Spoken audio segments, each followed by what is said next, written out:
கிறிஸ்துவுக்கு பிரியமான சகோதரனே சகோதரியே, இன்றைய இறைவார்த்தை நிகழ்ச்சிக்கு உங்களை அன்புடன் அழைக்கிறேன்.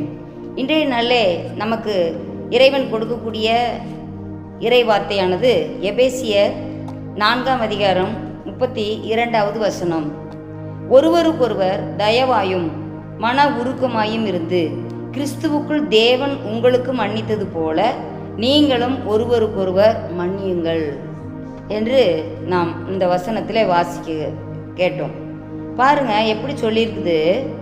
இப்போ அதுக்கு முந்துள்ள வசனம் என்ன சொல்லுதுன்னா, சகல விதமான கசப்பும் கோபமும் மூர்க்கமும் கூக்குரலும் தூசணமும் மற்ற எந்த துர்க்கணமும் உங்களை விட்டு நீங்க கடவுது அப்படின்னு சொல்லிட்டு இந்த வசனத்தை சொல்கிறார். ஆகவே இதையெல்லாம் நம்ம எப்போது நம்ம நீக்குகிறோமோ அப்போது தான் இந்த குணங்கள் எல்லாம் நமக்கு வரும். அதைத்தான் இந்த இடத்துல நம்ம பார்க்குறோம். ஒருவருக்கொருவர்னு சொல்லும்போது பார்த்திங்கன்னா, இந்த சமுதாயத்தில் நாம் யாரெல்லாம் சார்ந்து வாழ்கிறோமோ, யாரிடம் எல்லாம் நாம் சேர்ந்து பணி செய்கிறோமோ, அல்லது யாருடனெல்லாம் நாம் தொடர்பு கொள்ளுகிறோமோ அவர்களிடம் நாம் எப்படி இருக்க வேண்டும் என்று சொல்லி தான் இந்த வசனம் நமக்கு சொல்லுகிறது.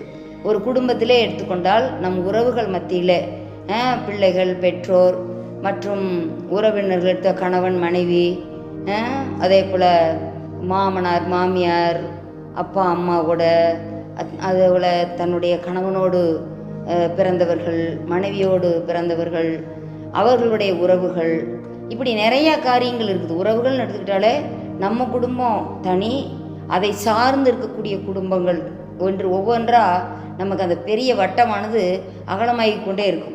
நாம் பணி செய்யக்கூடிய இடத்துல அதே மாதிரி நம்மளுக்கு ஒரு பாஸ் இருப்பாங்க, நம்ம கூட கோவொர்க்கர்ஸாக இருப்பாங்க, அதே போல் நமக்கு கீழே பணிபுரிகிறவர்கள் இருப்பாங்க. அப்படி எல்லாரிடமும் நம்ம எப்படி நடந்துக்கணும் அப்படின்னு சொல்லிட்டு அந்த காரியம் நமக்கு சொல்லுது. ஒரு பள்ளிக்கூடத்தில் படிக்கிறோம், நமக்கு சீனியர் மாணவர்களும் இருப்பாங்க, நமக்கு கீழே படிக்கக்கூடிய ஜூனியர் மாணவ மணிகளும் இருப்பாங்க. அது மாதிரி ஒவ்வொரு இடத்துலையும் அவங்கவுங்களுக்கு வயதுக்கு ஏற்றவாறு இருக்கக்கூடியவர்களை நம்ம பார்க்குறோம். ஒரு தெருவில் நம்ம வசிச்சிட்ருக்குறோம், அங்கேயும் அப்படித்தான் பலதரப்பட்ட மக்கள் இருப்பாங்க. பல வயதினர், படித்தவர் படிக்காதவர் எல்லாமே இருப்பாங்க. ஒருத்தர் நல்லா பேச தெரியலாம், ஒருத்தருக்கு சில காரியங்களில் அதிகமான ஞானம் இருக்காது. அதுக்காக நம்ம ஞானம் இருந்து நம்ம ஞானமாக பேசுகிறோம், நம்மளை மாதிரி அவங்க பேச மாட்டேங்கிறாங்களே, நம்மளை மாதிரி அவங்க ஒரு தயவாக பேச தெரியலையே எப்படின்னு சொல்லிட்டு அவங்கள நம்ம என்ன செஞ்சிடக்கூடாது, சலிச்சிடக்கூடாது, அவங்கள நம்ம உதாசீனப்படுத்தக்கூடாது என்று சொல்லி இந்த வசனமெல்லாம் நமக்கு சொல்லுது. அப்போ அவங்க தெரியாமல் தவறுதலாக சில வார்த்தைகளை பேசும்போது எந்த வார்த்தையை எந்தெந்த இடத்துல போட்டு பேசணும்னு அவங்களுக்கு தெரியாமல் இருக்கலாம். அதைத்தான் நம்ம எப்படி வாசிக்கிறோன்னா, நிதானமாய் பேச தெரியாதவர்களாக இருக்கலாம். யோபின் நண்பர்களைப் போல நிதானமாய் பேசாமல், இரக்கமாய் பேசாமல், தயவாய் பேசாமல், அப்படி ஒரு பேசக்கூடிய ஜனங்கள் இருக்கக்கூடிய இந்த உலகம்தான்.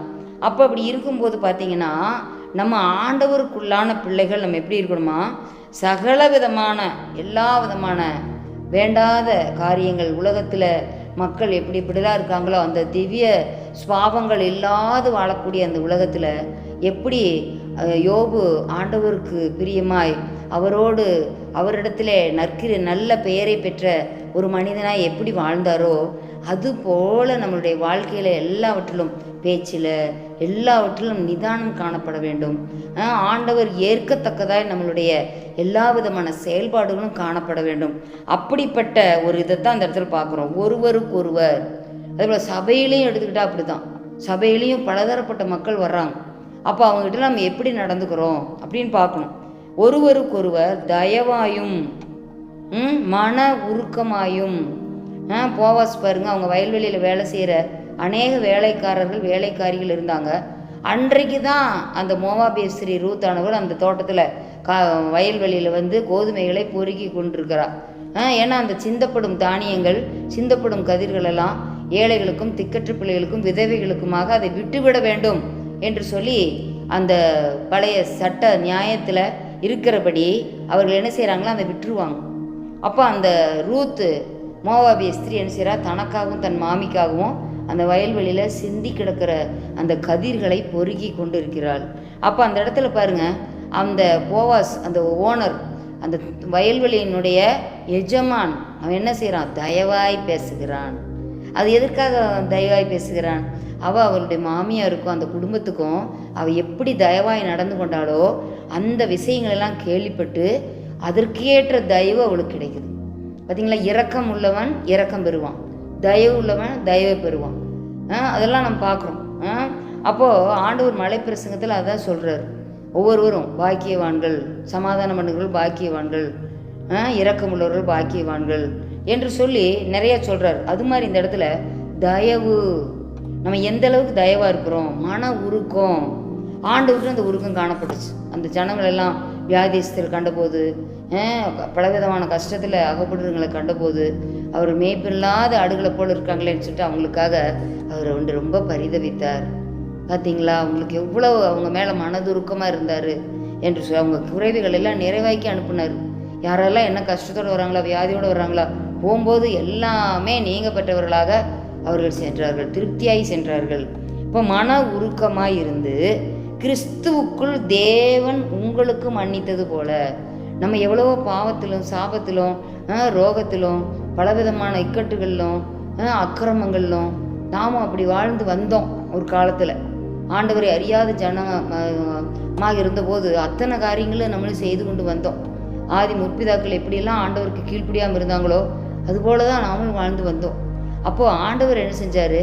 அத்தனையும் மன்னிச்சிட்டார். எவனுடைய பாவங்கள் மன்னிக்கப்பட்டதோ, எவனுடைய மீறுதல் மூடப்பட்டதோ அவன் பாக்கியம், எவனுடைய மீறுதல் மன்னிக்கப்பட்டதோ, எவனுடைய பாவம் மூடப்பட்டதோ அவன் பாக்கியவான் என்று சொல்லி சங்கீதத்தில் வாசிக்கிறோம். அப்படியா பாருங்கள், ஆண்டவர் எல்லாவற்றையும் மன்னித்து விட்டார். சிலுவை வரைக்கும் ஆண்டவர் எல்லாத்தையும் மன்னிக்கிறார், இவர்கள் அறியாமல் செய்கிறார்கள் என்று. அப்போ ஆண்டவர் நமக்கு மன்னித்தது போல, அதை தான் சொல்லியிருக்குது. நம்ம பிறர் குற்றங்களை நாம் மன்னிக்கும் போது ஆண்டவர் நம்முடைய குற்றங்களை மன்னிக்கிறாரு.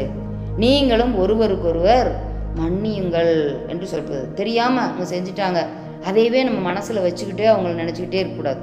அதை மன்னிச்சிடணும், மன்னித்து விட வேண்டும், மறந்தும் விட வேண்டும். அதை திரும்ப நினைக்கக்கூடாது. ஆண்டவர் சொல்கிறாருன்னா, ஆண்டவர் மன்னித்தது போல அப்படின்னா என்ன அர்த்தம்? அவர் ஒரு மனுஷன் பாவம் சொன்னால் அந்த பாவத்தில் அவர் முதுகுக்கு பின்னால் எரிஞ்சிட்றாராம், திரும்பியெல்லாம் பார்க்கவே மாட்டாராம். கடலின் ஆழத்தில் போட்டுடுறாராம். மேற்குக்கும் கிழக்குக்கும் எவ்வளவு தொலைவோ அவ்வளவு தொலைவில் எரிந்து விடுகிறாராம் அந்த பாவத்தை. நினச்சி பாருங்க. அப்போ அது மாதிரி நாமளும் என்ன செஞ்சிடணும்? நம்ம மனதிலிருந்து அதை எடுத்துடணும். திரும்ப திரும்ப அதை இன்னொரு சமயம் அதை திரும்ப எடுத்து பேசக்கூடாது. நீ அப்படிப்பட்டவன் தானே, உன்னை பற்றி எனக்கு தெரியும் என்று சொல்லி திரும்ப அந்த மன்னித்த காரியத்தை திரும்ப எடுத்து பேசக்கூடாது. அதுதான் ஆண்டவர் மன்னித்தது போல நாம் மன்னிக்கிறது. அப்போ மன்னிக்கிறதுக்கு நமக்கு என்ன வேணும்? தயவு வேணும், மன உருக்கம் வேணும். இது ரெண்டு இருந்துன்னா நம்ம எல்லாரையும் மன்னிப்போம். ஆண்டவர்கிட்ட கேட்போமா, ஆண்டவரே உம்மிடத்தில் இருக்கிற மன உருக்கம், நீர் எப்படி எல்லாவற்றையும் தயவாக இருந்தீரோ அதுபோல் எங்களுக்கு அப்படிப்பட்ட மனதை தாங்கப்பா. எங்களை மிகவும் நேசிகள் எடுத்துருக்கல அன்பின் பரலோக பிதாவே, நாங்கள் கட்டளையிட்டதற்காக ஸ்தோத்திரம். இப்போதும் ஆண்டவரே அப்பா, நாங்கள் ஆண்டவரே நீர் எங்களுக்கு எப்படி மன்னித்தீரோ அதுபோல் நாங்களும் ஆண்டவரே மன்னிக்க ஒருவருக்கு ஒருவர் தயவாயும் மன உருக்கமாயும் இருக்க எங்களுக்கு நீர் கற்றுத்தாருங்க ஆண்டவரே. ஒவ்வொரு நாளும் இந்த மன உருக்கத்திலும் ஆண்டவரே, இந்த தயவிலும் நாங்கள் ஆண்டவரே வளரணும். அப்படிப்பட்ட கிருபைகளுக்கு தந்து எங்களை ஆசீர்வதியும். இயேசு கிறிஸ்துவின் மூலம் ஜெபங்களும் ஜீவன நல்ல பிதாவே, ஆமென்.